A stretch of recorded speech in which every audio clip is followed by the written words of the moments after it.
እንዴት ቆያችሁ? ውድ የእግዚአብሔር ሰዎች እግዚአብሔር አምላካችን እጅግ አድርገን እናመሰግናለን። ይህ ከኋላችን የምታዩት ከላ 7ኛ ቀን አድቬንቲስት ቤተክርስቲያን ቅጥር ግቢ ውስጥ ነን። እዚህ የተለየ ደግሞ በአቤኔዘር ጸሎት ሚኒስትሪ የተዘጋጀ ልዩ የሆነ በእውነት ጸሎት ጊዜ ነበረን። ከሮብ ምሽት ጀምሮ እስከ እሑድ ማታ ድረስ የተለየ የጸሎት ፕሮግራም ነበረ። እግዚአብሔር አምላክ የተመሰገነ ይሁን። በዚህ መካከል ደግሞ የተለያዩ ምስክርነቶች፣ የጸሎት አድራጎች፣ ልዩ ደግሞ የቃል ጊዜዎች አሉ። ከዛ መካከል ደግሞ ዛሬ አስደናቂ የሆነ ምስክርነት በእውነት ከወንድማችን ከጸጋዬ ምሬ ያገኘነው እግዚአብሔር እንዴት እንዳመጣ ከምን አይነት መንገድ እንዳገኘው በጣም አስደናቂ የሆነ ምስክርነት ነው የሰማነውና እግዚአብሔር አምላክ የተመሰገነ ይሁን።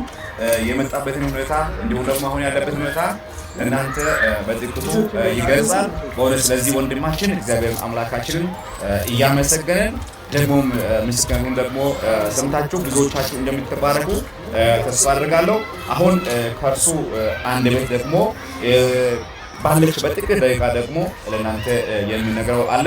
ለመንፈስ ቅዱስና ለወንድሜ ጸጋ ይሰጣለሁ። ጌታ ይባርካችሁ።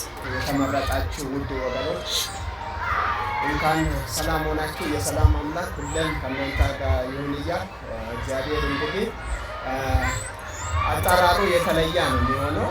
በተለያየ አጠራር ነው የሚጠራው።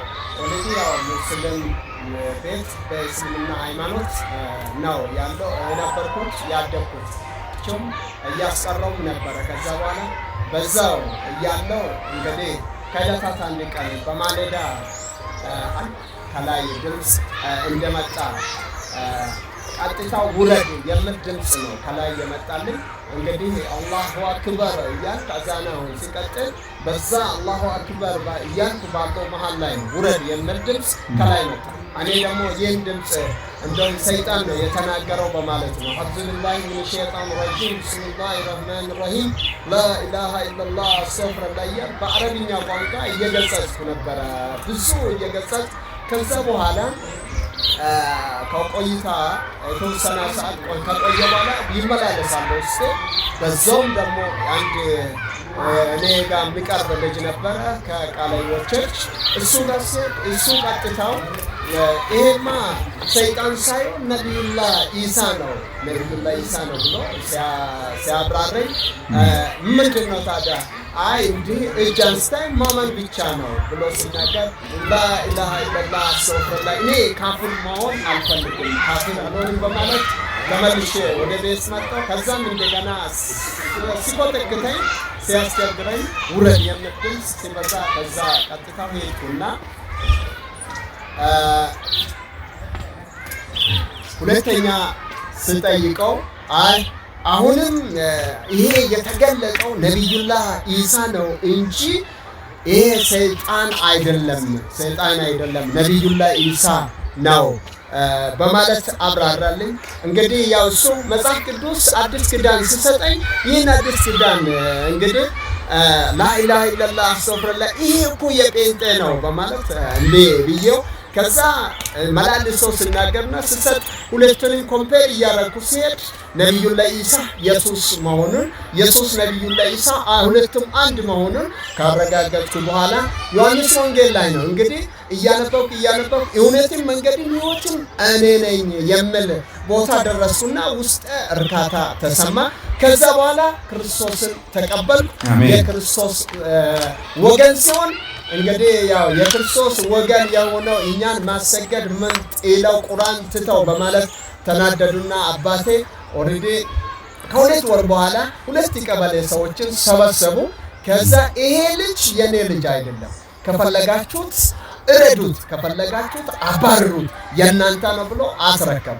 ከዛ በኋላ እንግዲህ በምርጫ ነው እንረድ አንተ ብለው ስሜን ጠሩና ትላንት ከናዝሬት የመጣውን ከስንዴ ተቀይሮ የመጣውን በሱስን ወስደሃል ተባለ፣ ተቀብለሃል ተባለ። ምንድነው ሲሉ አይ በሱስ ሳይሆን ስሙ ኢየሱስ ነው፣ ከስንዴ ትላንት የመጣ ሳይሆን ያንም የነበረውን ኢየሱስን ነው የተቀበልኩት ብዬ ስናገር አሁን እሱን ነው ወይ እኛ ነው የምትመርጠን? ከሁለት አንድ ምረጥ ባሉ ሰዓት እናንተም አባቶቼ ናቸው፣ ኢየሱስም አባቴ ነው፣ ከሁለታችሁም እንዴት እወጣለሁ ሲል አንተ የኛ አይደለም፣ አሁን ከአሁን ሰዓት ጀምረህ ማባረር አለብኝ ብለው አባረሩኝ። እንግዲህ ቃለ ሕይወት ተቀበለ። ከዛ በኋላ ቃለ ሕይወት ከ4ኛ ክፍል እስከ 10ኛ ክፍል አስተማረ። ከዛ በኋላ ያው ሰዓትን ለመጠቀም ነው ቀጥታው ትምህርት ቤት ነው ያስገቡኝ፣ ባይብል ስኩል ካስገቡ በኋላ እዛ እየተማርኩ ነው ስለ ሰንበት። እንግዲህ ሰንበት እንዴት ነው የመጀመሪያው ሰንበት መቼ ነው በሚባል ነገር የብሉይ ኪዳን አሰሳ ላይ ነው እየተማርሳለን።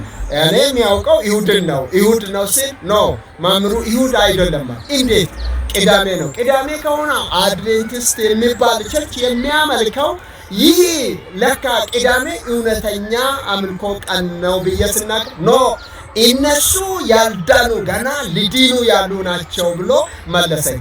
አይ ይቅርታ ትቼ ይሄ የዳነ ሰው ነው የኢየሱስን ስም ጠራው እንጂ ያልዳነ ሰው በፍጹም አይጠራም። ምክንያቱም ሙስሊም ሆኜ አሁን ሙስሊሞችም የኢየሱስን ስም ስላልዳኑ አይጠሩም፣ ይሄ የዳነ ሕዝብ ነው በማለት ሲከራከር አይ ሱንቶኛ እኛ የብሉይ ኪዳንን አንከተልም፣ እኛ አሁን የምንከተለው በሶስት ነገር ነው። ስለዚህ አንደኛ መንፈስ ቅዱስ የወረደበት እሁድ፣ ሁለተኛ ኢየሱስ ክርስቶስ ሞትን ድል አድርጎ የተነሳበት እሁድ፣ ሶስተኛ ሰው ሁሉ ዓለም ተስማምቶ እሁድን እናመልክ ብሎ ባለበት ቀን ነው የምናመልከው።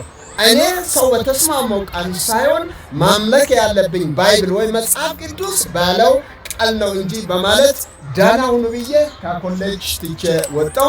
ወደ አድቬንቲስት ተቀላቀልኩ።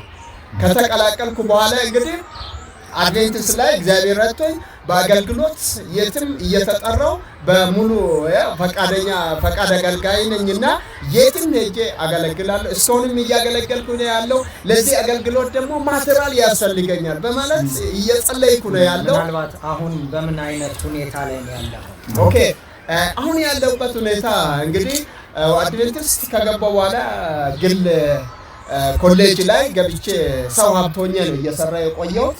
ግን አምና መጪ ያለፈው ሰኔ ማለት ነው ከሰኔ ቀጥሎ እስካሁን ድረስ ከዛም ኮሌጅ ወጥቼ ባዶ ነው ያለሁት። እንግዲህ ምንም ይሄ ነው ብለው ስራ የለም። ቤተሰብ አለኝ፣ የቤት ኪራይ አለ፣ አገልግሎት ጥማት አለ፣ ዘልቄ ለመሄድ ፈልጋለሁ። ለዚህ ሁሉ እግዚአብሔር እንግዲህ መንገድ አለው። መንገድ ያለውን እግዚአብሔር ቤተሰብ አለኝ። አዎ ቤተሰብ አለኝ። 2 ልጆች አሉኝ እግዚአብሔር ይመስገን። 2 ልጆች አሁን ስራ የለህም? ትምህርት ቤትም ኮሌጅ እየተማርክ ነው? ቴዎሎጂ ገብቼ ያው ኩየራ እየተማርኩ ነው ያለው። እንግዲህ ለዛ ሁሉ እንድጸልዩን ለማለት ነው። እግዚአብሔር ይባርካችሁ፣ ተባረኩ። አሜን። እንግዲህ ወንድማችን አንደኛ ስራ የለውም፣ ከስራ ተባሯል። ከነገናም ደግሞ ቅድም እንዳለው ስራ ይፈልጋል፣ ነገር ግን የስራ አማራጭ የለውም። በሰንበትም ምክንያት እንቅፋት ሆኖበታል። እንዲሁ ኮሌጅ ይማራል። እንደውም እግዚአብሔር በታምር ነው የኮሌጅ ክፍያውን የከፈለለት። እንግዲህ ይህን ሁሉ ቤተሰብ 2 ልጆች ይዞ በኪራይ ቤት ውስጥ ሆኖ ለወንጌል ተሰዶ ያለ ወንድማችን ነው። ጸልዩለት። እግዚአብሔር በቻለው ደግሞ አቅም ሁሉ እንደግፈው። እንደውም አንድ መዝሙር አለ ምናልባት በጽዮን ግንብ ሆናችሁ የሰማይ መንገድ አሳዩ ደግፉ ሰባኪዎችን የሚል መዝሙር አለና እኛም ሰባኪዎችን እንድንደግፍ ደግሞ ወደ ጽዮን የሚጓዙትን መንገድ እንድንመራና እንድናሳይ እግዚአብሔር ይርዳል። እንግዲህ ምናልባት ስልኩን አድራሻውን ሁሉ ይጥልላችኋል።